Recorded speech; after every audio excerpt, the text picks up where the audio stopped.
is to protest the killing of innocent women and children and men for that matter all over Nigeria. Omoyele Sowore, a Nigerian activist, politician and journalist, has intensified his campaign to inflame passion for the release of the leader of the Biafra, Nnamdi Kanu.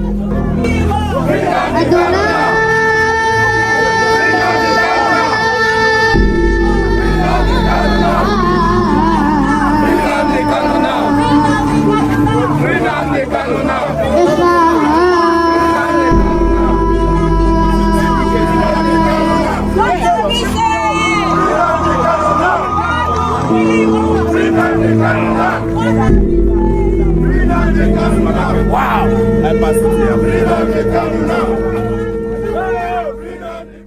Hello viewers, I'm Toshku Raphael and welcome to What's Trending on DDM TV. Sowore has shared an old video of Nnamdi Kanu preaching the protection of Nigeria against Boko Haram terrorism. Sowore has lately been at the forefront of the advocacy of free Nnamdi Kanu now. In October 1, he led a popular demonstration, mainly in Abuja, the heart of the country. Then he, alongside some of his key supporters, were arrested and detained. After a few days, they regained freedom. However, his agitation for Kanu's freedom remains relentless as he vowed to stage a more powerful protest if the government fails to heed to his demand. On Wednesday, in a bid to advance the idea of Nnamdi Kanu's innocence, the activist shared a clip of Kanu on his social media handles. In the clip, the IPOB leader is clearly demonstrating his loyalty to the Nigerian state, condemning the killings of citizens by Boko Haram. My name is Nnamdi Kanu. The reason why we're here today is to protest the killing of innocent women and children and men for that matter all over Nigeria, especially in the northern part of Nigeria. We are not happy, we are not pleased with what is happening, and that is why we're here today. As you can see, there are a lot of Nigerians who are protesting about the killing of families, people who are determined to tear the country apart violently, and it is not something that we support. It is not something that we would like to see continue, and we are here today to send a clear message to the Nigerian government through the High Commissioner that what is happening in the country is unacceptable and we cannot accept it. Sowore argues that Nnamdi Kanu was a figure who used to be passionate about a unified Nigeria, but the unbridled taste for corruption by political class quenched this passion. And today, Kanu does not nurse even a scintilla of hope for a bright future for Nigeria. In explaining the essence of the video, Sowore said, Nigeria has a painful way of breaking the spirit of even its most hopeful citizens, turning optimists into pessimists, believers into unbelievers, and patriots into cynics. The old video of Nnamdi Kanu in London captures that tragedy perfectly. In it, he speaks passionately about a Nigeria that could work, country of peace, justice, and security. He genuinely wanted a united and prosperous nation, but the criminals in power would not allow that vision to thrive. They saw unity and truth as threats. When he refused to be silent, they targeted him. His parents, friends, and associates were lost in the struggle. He himself was abducted, vilified, detained perpetually, and now he is undergoing a sham trial under false charges of terrorism. Yet, this very video reveals that Nnamdi Kanu never set out to destroy Nigeria, he wanted to save it. But when it became clear that the ruling elite preferred corruption and division over justice and progress, he chose the dream of a free and prosperous Biafra instead. Ironically, the same Boko Haram elements he once denounced have now become kings, emperors, and billionaires, while a man who demanded accountability and national security remains in chains.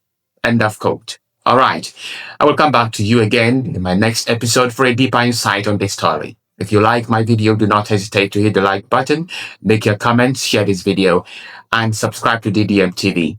Thank you for watching. We are here to start out.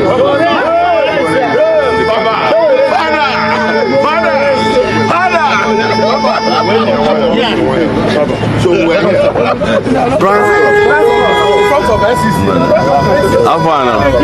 Welcome. My own people, my people.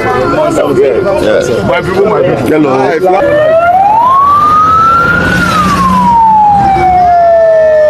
Free Nnamdi Kanu now! Free Nnamdi Kanu now! Free Nnamdi Kanu now! Free Nnamdi Kanu now! Free Nnamdi Kanu now! Free Nnamdi Kanu now! Free Nnamdi Kanu now! Free Nnamdi Kanu now! Free Nnamdi Kanu now! Free Nnamdi Kanu now! Free Nnamdi Kanu now! Free Nnamdi Kanu now! Free Nnamdi Kanu now! Free Nnamdi Kanu now! Free Nnamdi Kanu now! Free Nnamdi Kanu now! Free Nnamdi Kanu now! Please, please, please, don't tear gas us! Don't tear gas us! Don't tear gas us! Don't tear gas us! Don't tear gas us! Do not tear gas us! It's our right! Don't tear gas! Don't tear gas us! Do not tear gas us! Please, don't tear gas us! We are not your enemies! We are not your enemies! Don't tear gas us! We are not your enemies! We are not your enemies! We are not your enemies! Don't tear gas us! We are not your enemies! Don't tear gas us! Free Nnamdi Kanu now! Free Nnamdi Kanu now! We are not your enemies! We are not your enemies! Where Nnamdi Kanu now? Free Nnamdi Kanu now! We are not your enemies! Don't tear gas us! We are not your enemies! We are all Nigerians! Kanu now! Free Nnamdi Kanu now! To see that Nnamdi Kanu is freed. Yes.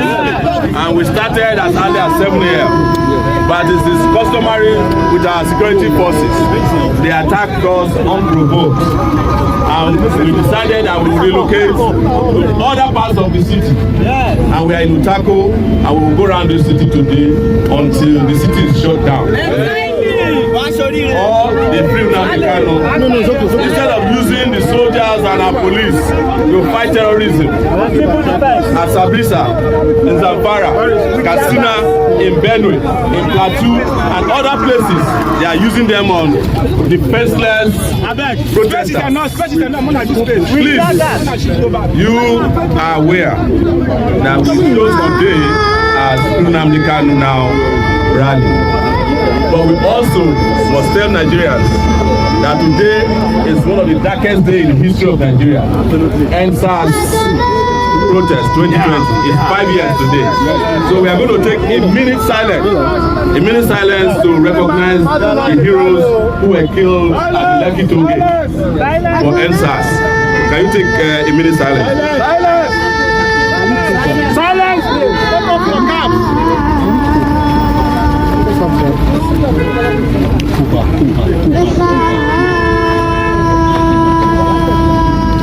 May their souls continue to pursue their oppressors. Free Nnamdi Kanu now.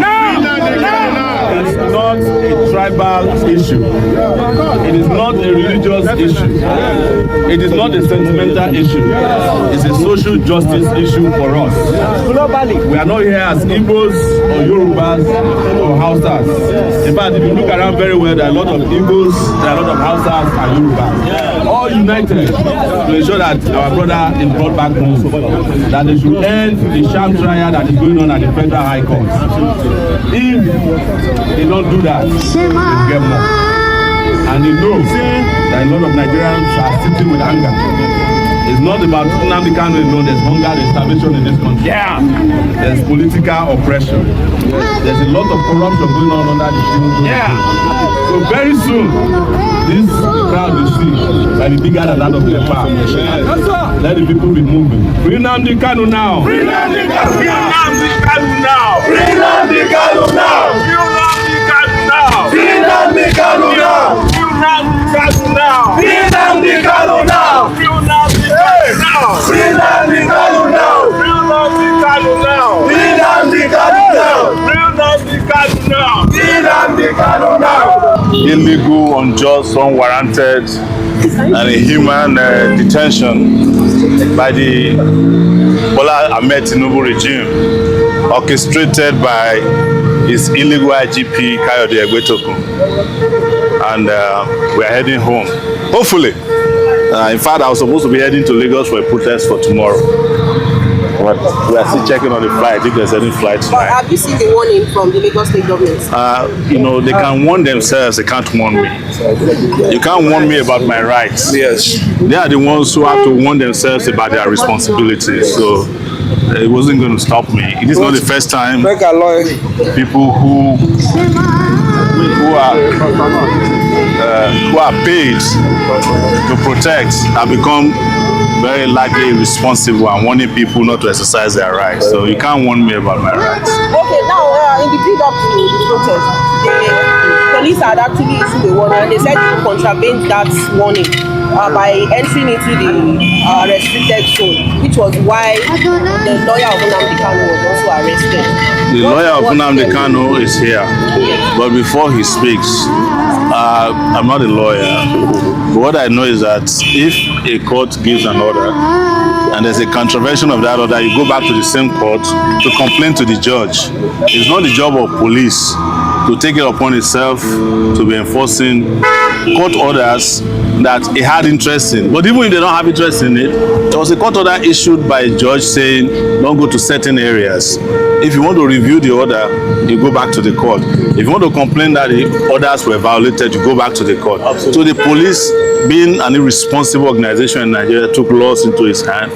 And I can guarantee you that those court orders were never served on us. If you look at the Schedule 3 of the court order, it says serve them by Friday. So no court order was served on us. But assuming it was served on us, even our courts understand that there are certain areas or boundaries you cannot cross when it comes to fundamental human rights. Okay, so what's your word in terms of the justice system, seeing what played out when you were beaten and manhandled in the court?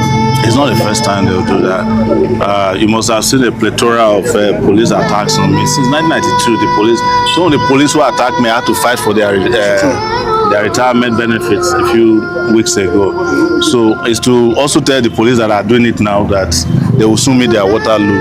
There's no question about that. But most importantly, our goal is to fix the country. We can't be going after small issues, including individuals. The country we want to fix, that's what is on our plate, not this individual police. I cannot be banding words, for instance, with the police PRO, who I know doesn't know his left from his right. I can't be banding words with the IGP. It's no longer in the police force. You cannot be IGP if you are not in the police force. And they understand it. That's why they lose their mind. So I have been through about 7 presidents in my lifetime since probably more now, since 1992. Several police IGPs, and some of them I've had to help in the course of some of them I had to assist where they were even still serving. Yes. So these are not issues that bothers me a lot. Anybody who is doing what we do knows that your second vacation home is prison. The service chiefs, I need you to comment on that. The service chiefs, let me tell you, I was the first to complain about that one who says he wanted to fence Nigeria, Musa. That one doesn't know his left from his right, but he's still even better than Ebetokun. Ebetokun should have been fired if Tinubu were to be serious. But I'm not an advisor to the president, and I particularly don't care what Tinubu does with his illegitimate regime, honestly. So Barrister Aloy, please, we would like you to share your experience, considering the fact that we're actually living in denial, thinking you'll be released on the day you were arrested. And what has this experience actually taught you? Well, this experience is traumatic. Speaking honestly, it's traumatic for me. It's traumatic for my colleagues, everybody. If you say it isn't, then you are in denial. Traumatic in the sense of the manner of the arrest. It was very brutal, too confrontational. People who were cooperating with the police were being shoved around, being beaten up. Some of them sustained injuries. Tear gas canisters were deployed directly at most of us. 2 had impact on me, and in fact, if we didn't have strong lungs, some of us would have given up the ghost on the spot. I don't think that type of brutality has a place in a well-ordered modern society. This is the type of thing that we need to do away with in Nigeria. Even at the police headquarters,